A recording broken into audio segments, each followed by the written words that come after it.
আলহামদুলিল্লাহি রাব্বিল আলামিন ওয়াসসালাতু ওয়াসসালামু আলা সাইয়্যিদিল মুরসালিন ওয়া আলা আলিহি ওয়া আসহাবিহি আজমাইন। সম্মানিত শ্রোতা ও হাজী সাহেবগণ, আসসালামু আলাইকুম ওয়া রাহমাতুল্লাহি ওয়া বারাকাতুহু। আপনাদের সবাইকে আন্তরিক মোবারকবাদ জানিয়ে শুরু করছি। আজকে আমাদের আলোচনার বিষয় হলো হাজারে আসওয়াদে চুম্বন। এ বিষয়ে আলোচনার জন্য অনুষ্ঠানে রয়েছেন মাওলানা মুহাম্মদ নুরুল আমিন আমজাদি ও মাওলানা মুহাম্মদ রফিকুল ইসলাম আনসারী। প্রিয় হাজী সাহেবগণ, অসংখ্য মানুষের মধ্য থেকে আল্লাহ সুবহানাহু ওয়া তাআলা তার মেহমান হিসেবে আপনাদেরকে কবুল করেছেন। বাইতুল্লাহ শরীফে তাওয়াফের সময় হাজারে আসওয়াদ আপনাদের নজরে আসবে। মাকামে ইব্রাহিম একটি জান্নাতি পাথর। এ পাথরে দাঁড়িয়ে হযরত ইব্রাহিম আলাইহিস সালাতু ওয়াস সালাম কাবা ঘর নির্মাণ করেছিলেন। পাথরটির বিশেষত্ব হল, উপরে যাওয়ার প্রয়োজন হলে পাথরটি উপরে যেত, নিচে নামার প্রয়োজন হলে এটি নিচে নেমে যেত। আবার কাবা ঘরের চারপাশে হযরত ইব্রাহিম আলাইহিস সালাতু ওয়াস সালামের কাজের প্রয়োজনে পাথরটি স্বাভাবিকভাবেই ঘুরত। এই পাথরে হযরত ইব্রাহিম আলাইহিস সালাতু ওয়াস সালামের পায়ের দাগ এখনো বিদ্যমান। কাবা ঘর নির্মাণ শেষে হযরত ইব্রাহিম আলাইহিস সালাতু ওয়াস সালাম এই পাথরের উপরে দাঁড়িয়েই দোয়া করেছিলেন, রব্বানা তাকাব্বাল মিন্না ইন্নাকা আনতাস সামিউল আলিম। হে আমাদের প্রতিপালক, আপনি আমাদের এই ঘরকে কবুল করে নিন। নিশ্চয়ই আপনি সর্বশ্রোতা এবং সকল বিষয়ে জ্ঞানী। অপরদিকে হাজারে আসওয়াদ একটি বেহেশতি পাথর। এটি প্রথমে ছিল সাদা, মানুষের স্পর্শে এটি কালো বর্ণ ধারণ করেছে। মাকামে ইব্রাহিম ও হাজারে আসওয়াদ চুম্বন এটি একটি গুরুত্বপূর্ণ বিষয়। এই গুরুত্বপূর্ণ বিষয়ে আসুন আলোচনা শুনি। আলোচনা করছেন মাওলানা মুহাম্মদ নুরুল আমিন আমজাদি। বিসমিল্লাহির রহমানির রহিম। পবিত্র হজ মহান আল্লাহ তাআলার একমাত্র জীবন বিধান, দিন ইসলামের শ্রেষ্ঠতম নিদর্শন। এ পৃথিবীর খালিক ও মালিক এক আল্লাহর, এক বাইতুল্লাহর, এক জাতি, বিশ্ব মুসলিম মিল্লাতের বার্ষিক সম্মেলন। হজের যাবতীয় কার্যাবলীতে রয়েছে যুগে যুগে পৃথিবীতে আল্লাহর শ্রেষ্ঠতম নবী রাসূলের ত্যাগ, তিতিক্ষা ও কীর্তিকর্মের স্মৃতিচারণ, যার ভেতর থেকে আজ আমরা হাজরে আসওয়াদ ও মাকামে ইব্রাহিম নিয়েই শুধু আলোচনা করব ইনশাআল্লাহ। হাজরে আসওয়াদ শব্দ দুটি আরবি, বাংলায় কালো পাথর। মাকামে ইব্রাহিমও আরবি, বাংলায় এর অর্থ ইব্রাহিম আলাইহিস সালামের দাঁড়ানোর স্থান। হজের সময় এ কালো পাথরকে চুম্বন ও মাকামে ইব্রাহিমের কাছে দুরাকাত নামাজ আদায় করা সুন্নাত বা মুস্তাহাব। কিন্তু বিশ্ব মুসলিমিনের কাছে এ পাথর দুটির গুরুত্ব ফরজের চাইতে কোনো অংশে কম নয়, বরং হাজরে আসওয়াদে চুমু দিতে পারাটাকেই জীবনের সবচেয়ে সৌভাগ্যের বিষয় বলে একজন মুসলিম মনে করে। অনুরূপ বাবা ইব্রাহিম আলাইহিস সালাম এ কাবা ঘর কত কষ্ট করে তৈরি করেছেন, কত দীর্ঘ সে ত্যাগ তিতিক্ষার ইতিহাস, এবং সে সময়ে তার দাঁড়ানো পদচিহ্ন চোখে পড়লে একজন মুমিন নিজেকে স্থির রাখতে পারে না। আবেগে তার চোখ থেকে ঝর্ণার মতো তরতর বেগে পানির ফোয়ারা ছুটে আসে। দুরাকাত নামাজ এ পাথরের কাছে এসে পড়তে পারার মতো সৌভাগ্যের আর কি আছে। যা হোক, প্রথমে আমরা হাজরে আসওয়াদ বা কালো পাথরের গুরুত্ব, ফজিলত ও এটির উৎপত্তি নিয়ে কথা বলি। তিরমিজি শরীফের 877 নম্বর হাদিসে এসেছে, নাসালাল হাজারুল আসওয়াদু মিনাল জান্নাহ ওয়া হুয়া আশাদ্দু বায়াদা মিনাল লাবান ফাসাওয়াদাতহু খাতায়া বনি আদম। হাজরে আসওয়াদ জান্নাত থেকে নেমে এসেছে, তখন এটি দুধের চেয়েও সাদা ছিল। বনি আদমের পাপ একে কালো করে দিয়েছে। তিরমিজি শরীফের 878 নম্বর হাদিসে উল্লেখ, ইন্না রুকনা ওয়াল মাকামা ইয়াকুতাতান মিন ইয়াকুতিল জান্নাহ তামাসাল্লাহু নূরাহুমা ওয়ালাউ লাম ইয়াতমাস নূরাহা লা আদাআতা মা বাইনাল মাশরিক ওয়াল মাগরিব। নিশ্চয়ই রুকন ও মাকাম বেহেশতি ইয়াকুতের দুটি পাথর। আল্লাহ তাআলা এদের নূর বা জ্যোতি নিষ্প্রভ করে দিয়েছেন, না হলে এদের জ্যোতি মাশরিক থেকে মাগরিব পর্যন্ত আলোকিত করে দিত। যিনি এ পাথর চুম্বন করেন, তার গুনাহ রাশি পাথরে শুষে নিয়ে তাকে পবিত্র করে দেয়।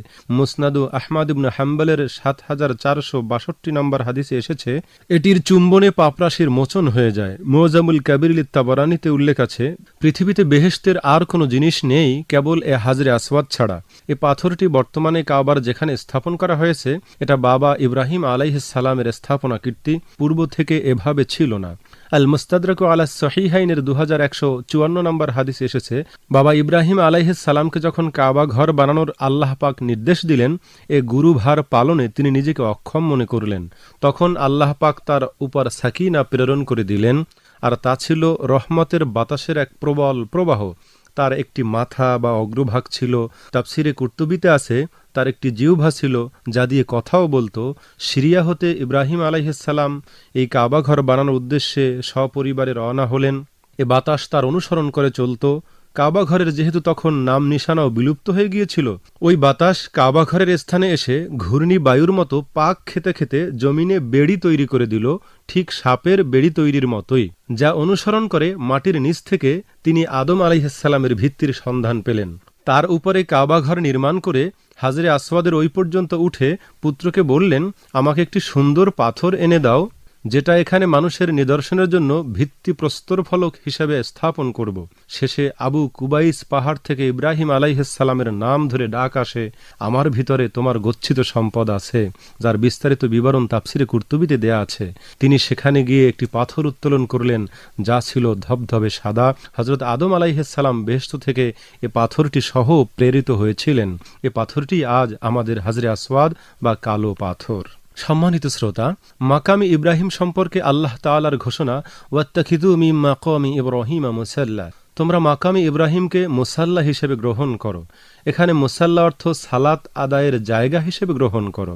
তাফসিরে কুর্তুবিতে উল্লেখ আছে, হযরত ইবনে আব্বাস রাদিয়াল্লাহু তাআলা আনহুকে জিজ্ঞেস করলে তিনি বলেন, সমগ্র হারামের সীমানাই মাকামে ইব্রাহিম।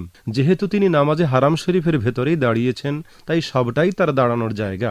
অপরমতে ইসমাইল আলাইহিস সালামের স্ত্রী বিবি সাইদা তার শ্বশুর নবী বৃদ্ধ ইব্রাহিম আলাইহিস সালামকে যে পাথরে দাঁড় করিয়ে তার মাথা ধৌত করে দিতেন, সেটি মাকামে ইব্রাহিম। এ ব্যাপারে যে অভিমতটি বেশি আমল করা হয় সেটি হচ্ছে, কাবা ঘর নির্মাণের সময় যখন দেয়াল উঁচু হয়ে গেল, হাতের নাগালে এখন আর পাথর উঠানোর উপায় নেই, তখন বেহেশতি এ পাথরটি ইব্রাহিম আলাইহিস সালামের পদতলে হাজির হয়। হযরত ইব্রাহিম আলাইহিস সালাম যেদিকে কাজ করতে চাইতেন, এ পাথরটি তাকে নিয়ে স্বয়ংক্রিয়ভাবে উপরে নিচে পাশে ওঠানামা করত। পরবর্তীতে একে সংরক্ষণ করা হয়। কিন্তু এটি কত ফজিলতের যে মহান আল্লাহর এক বান্দা নবী ইব্রাহিমের পদচিহ্ন খচিত এ পাথরটিকে কোরআনের ভাষায় একটি নিদর্শন বলে ঘোষণা দিলেন, ফিহি আয়াতুম বাজ্জিনাতুম মাকাম ইব্রাহিম, অর্থাৎ এখানে একটি স্পষ্ট নিদর্শন আছে, তা হলো মাকাম ইব্রাহিম। সুবহানাল্লাহ। কিয়ামত পর্যন্ত এ চিহ্ন রক্ষা করার নিগুড় রহস্য এই যে, হাজরে আসওয়াদকে চুমু বা স্পর্শ করা সুন্নত, কিন্তু একই নিদর্শন মাকাম ইব্রাহিম একটি পাথর, কিন্তু এ নিদর্শনকে কেন চুমু বা স্পর্শ করার বিধান দেয়া হলো না? উত্তর দেয়া আছে তাফসিরে জারির তাবারিতে, যে মানুষ হুমড়ি খেয়ে আবেগ ভরে যদি এই পাথর ছুঁইতে বা চুমু দিতে শুরু করত, তাহলে বাবা ইব্রাহিমের পবিত্র পায়ের যে ছাপের কারণে এটি নিদর্শনে পরিণত হয়েছে, সামান্য দেবে যাওয়া সে ছাপ চিহ্ন এতদিনে ভেনিশ হয়ে যেত, নিদর্শন আর নিদর্শন থাকত না। তাই এখানে চুম্বন বা স্পর্শের পরিবর্তে এর নিকটে নামাজের বিধান প্রবর্তন করা হয়েছে। সম্মানিত শ্রোতা, ইসলামের সকল কাজ এরূপ সত্য, বাস্তব, যৌক্তিক ও অবিনশ্বর রহস্যে ঘেরা। মহান আল্লাহকে আমরা দেখিনি, এ পৃথিবীতে আল্লাহ তার ঘর বানিয়ে আমাদেরকে তার মেহমান হওয়ার দাওয়াত দিয়েছেন। আমরা যেন আল্লাহর ঘরের মেহমান হতে পারি, জীবনে একবার হলেও এ হাজরে আসওয়াদকে চুম্বন করতে পারি, আর যাদের নসিব হয়েছে তাদের যেন বারবার নসিব হয়, হজ্জের সকল মকবুল স্থানে যেন মন ভরে দোয়া করতে পারি। আর এই মুহূর্তে যারা পবিত্র মক্কা মুআজ্জামায় হাজির হয়েছেন বা পথে আছেন, সকলের জন্য আমাদের দোয়া রইল, আল্লাহ সকলের দোয়া কবুল করুন এবং হজ্জের যাবতীয় মানাসিক সুষ্ঠু সুচারুরূপে আদায় করার তৌফিক মহান আল্লাহ দান করুন। ধন্যবাদ মাওলানা নুরুল আমিন আমজাদি। আপনি মাকামি ইব্রাহিম এবং হাজারে আসওয়াদ সম্পর্কে সুন্দর আলোকপাত করেছেন। মূলত তাওয়াফের শেষে হাজী সাহেবগণ মাকামি ইব্রাহিমকে সামনে রেখে দুরাকাত সালাত আদায় করে থাকেন। এ প্রসঙ্গে মহান আল্লাহ সুবহানাহু ওয়া তাআলা বলেছেন, ওয়াত্তাখিযু মিন মাকামি ইব্রাহিম মুসাল্লা, অর্থাৎ তোমরা ইব্রাহিমের দাঁড়ানোর জায়গাকে নামাজের জায়গা বানাও। প্রিয় শ্রোতা, আসুন আমরা আরও আলোচনা শুনি। আলোচনা করছেন মাওলানা মুহাম্মদ রফিকুল ইসলাম আনসারী। আউযুবিল্লাহি মিনাশ শাইতানির রাজিম। বিসমিল্লাহির রহমানির রহিম।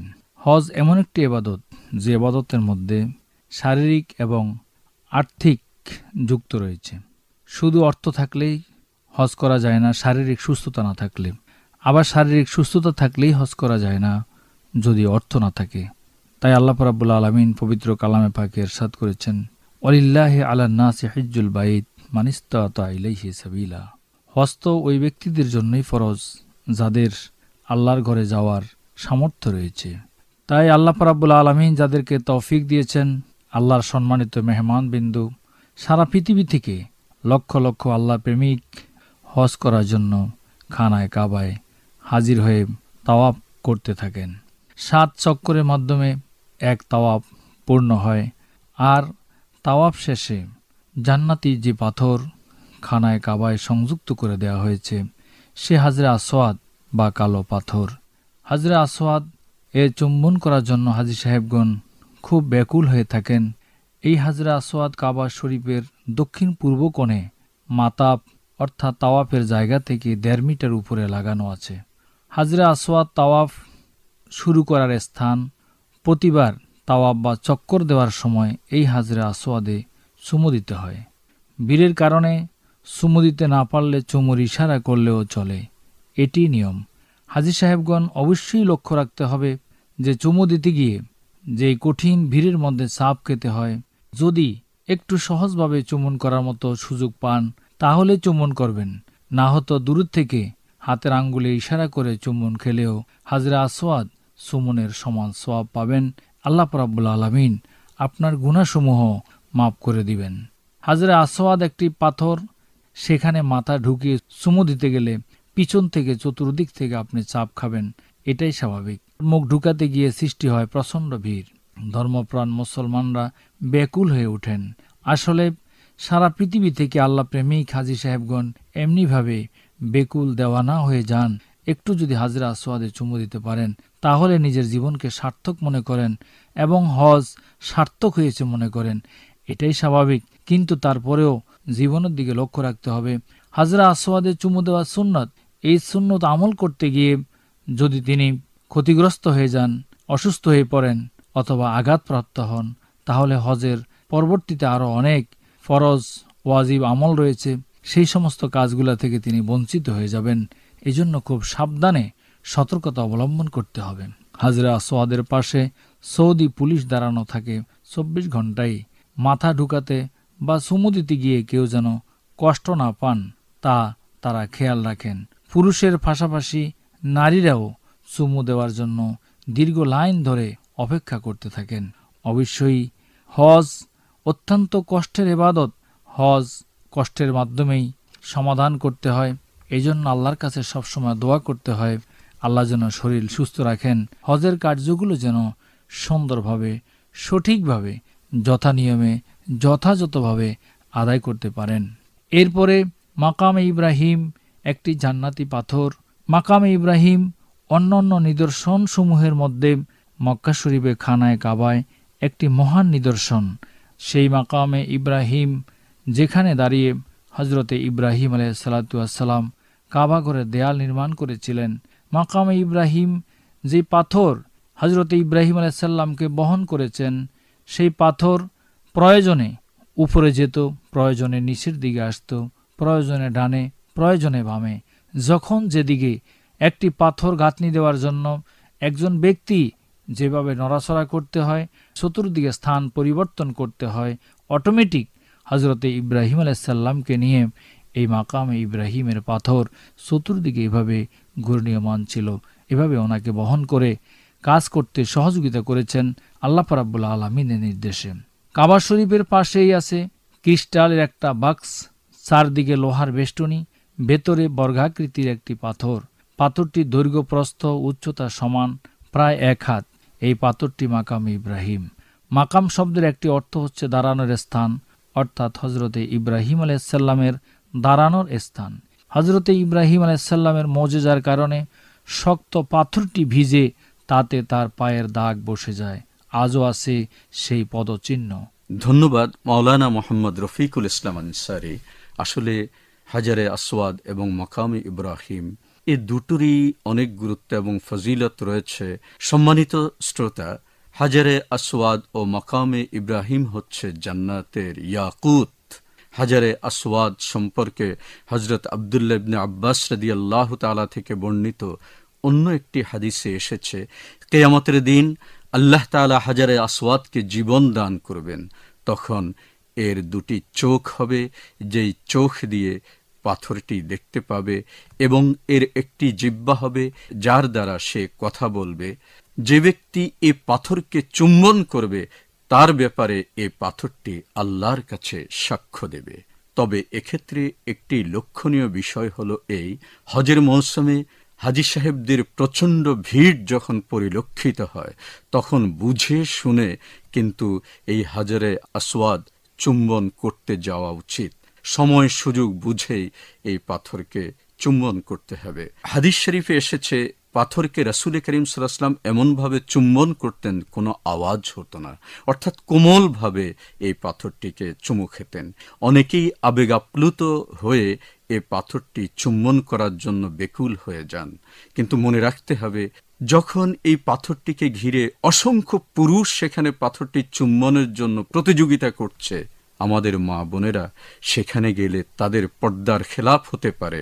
মনে রাখতে হবে হজের পরে যদি আমাদের চারিত্রিক পরিবর্তন ঘটে তাহলেই আমরা বুঝতে পারব আমাদের হজ আল্লাহর দরবারে কবুল হয়েছে।